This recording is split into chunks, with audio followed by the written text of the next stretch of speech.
توی این حالا چند سالی که از ایران خارج شدم و دوباره برگشتم کشورهای زیادی رو عوض کردم، حالا هم به خاطر شغلم و هم به خاطر علاقم، به خاطر اینکه خیلی دوست دارم جاهای مختلف دنیا رو ببینم. ولی مثل میمونه که بگین که مثلا چرا برمیگردی خونه‌تون، مثلا بریم مهمونی هم میپرسن دیگه، یعنی میگن چرا برگشتی این شکلی، مثلا بریم مهمونی بعد برگردی خونه‌تون، بعد مثلا مامانتون میگه چرا برگشتی.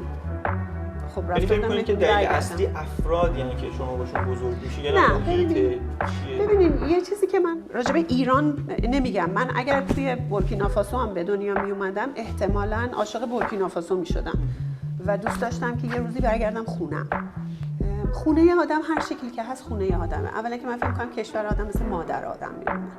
آدم نمیتونه بگه الان مثلا مامانم مریضه من نمیرم سر بزنم، یا مثلا مامانم الان بد اخلاقه. اینجا سرزمین مادری است.